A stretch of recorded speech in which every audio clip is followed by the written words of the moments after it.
It's springtime here and I see beautiful rhododendrons and azaleas are blooming everywhere in all different colors.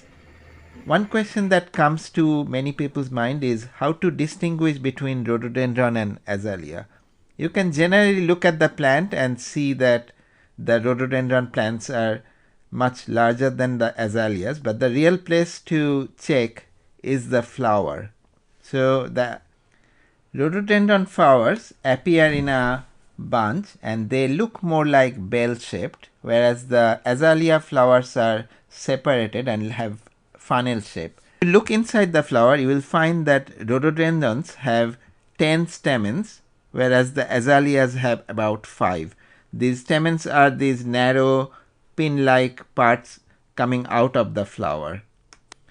The real purpose of this video is not just to talk about the differences between rhododendron and azalea, but also to show how they are similar and how they are also connected to the blueberries and pearies and erica that I talked about in the previous video. All of these plants are members of Ericacaea.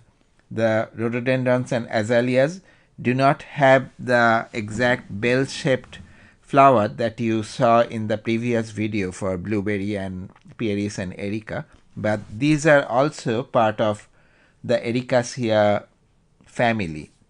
So the best way to connect them is through DNA sequences, and that's what I'm going to demonstrate in this video. First, let's talk about rhododendron and azalea. Both of them are part of the same genus called rhododendron. Let me show you that genus in terms of DNA data. Before I go there, just one quick comment about what you are seeing.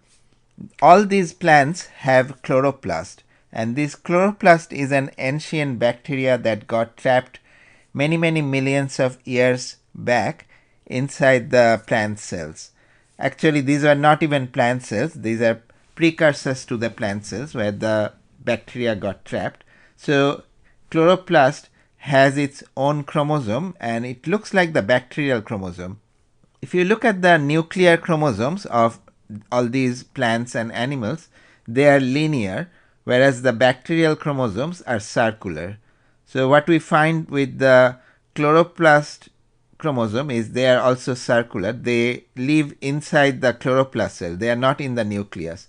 I'm going to show you the chloroplasts of various plants starting with rhododendron, but then I'll add other Ericaceae members like blueberry and few others. Here in this video, I'll show a tool that I'll keep coming back to again and again. Let me just introduce you to the tool without going into a lot of details of what this specific plot means. But here I'm showing this tool is called PGRTK. It's a publicly available tool. It's open source, freely available, so you can download and run it. Now, I'm showing here the rhododendron chloroplast. So you can see all of these different lines represent a single chloroplast of a rhododendron. And some of those rhododendrons could be true rhododendron, the others could be azaleas, but they all have the same genus.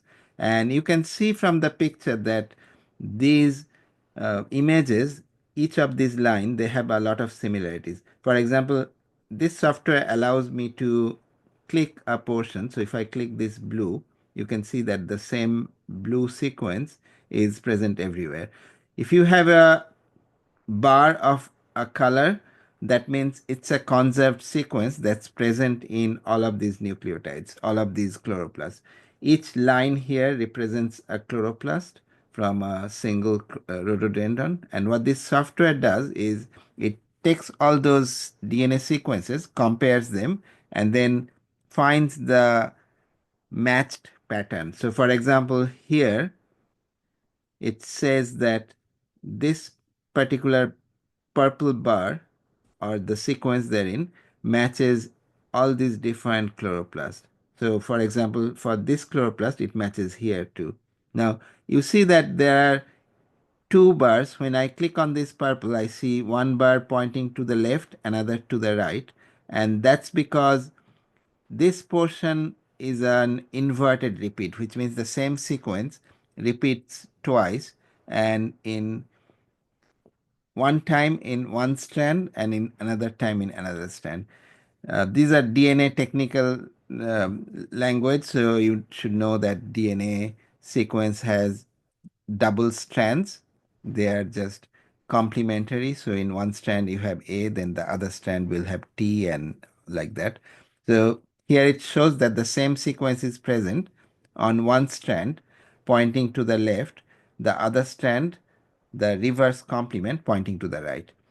All right, I'll not go much deeper into this plot, but one thing I'll mention is you can also see the phylogeny. This is just based on the sequence comparison. So the phylogeny tree that says that these two sequences are most closely related to each other, and then this sequence and like that, and then again these two sequences are closely related and these two sequences are closely related, and like that. And based on the similarity, the software builds a phylogeny tree. So it only uses the sequence, it uses nothing. Now, why is it important? You can start with the chloroplast sequences of rhododendron without knowing anything, without knowing any details of the flowers and leaves and any other physical characteristics. Just start with the rhododendron DNA sequences from the plastids, compare them, and based on that, you can tell that these two plants will be similar. And what happens is if you now go and look at the flowers or leaves or external characteristics, you will find that they will be closely resembling each other. Now let's go a little bigger and take a look at the Ericacaea, which I mentioned in the previous video. So this is the plot for Ericacaea. And let me again look at the right side. On the top, as I mentioned, each line is a chloroplast, and each line comes from a different plant. Then the software matches them and finds out which sequences are similar between these chloroplasts. So here you see that I have the top part with vaccinium. Vaccinium is the blueberry and cranberry and those similar plants. Then I have Gaultheria. This is the salal that I mentioned in the previous video. And then I have rhododendron, large number of those plants. So, and there are single instances of some other plants which are also members of Ericaceae. And you can see that their DNA sequences are quite similar. I'll show in a later video about how to further analyze the DNA, but you can see that all of them have some common sequences. Like if you click here on this green, all of them get highlighted. Now, if you throw in some other plants which are not Ericaceae, you will see that that plant will completely stand apart and it will be different from all these sequences that you see here. So that's how you know that these plants are closely related. And let's say if you throw in some roseate or some asterid that is not part of Ericaceae, it will be quite distinct. You will be able to see. Maybe in the next video, I'll show you what happens if I throw in some, say, sunflower within this Ericaceae. But that's the main topic of this discussion. I wanted to show you the tool that I'll be presenting again and again. How does it help if you know that they are all Ericaceae? When you grow these plants, you will see that those from the same family have some similarities. For example, all these Ericaceae plants require acidic soil. If you put lime in the soil, these plants will suffer. They need pH of 4.5 to 5.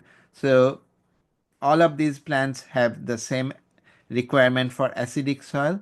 And if you know that they are all part of the same family, you don't have to remember that requirement separately for blueberry and rhododendron and cranberry and all those.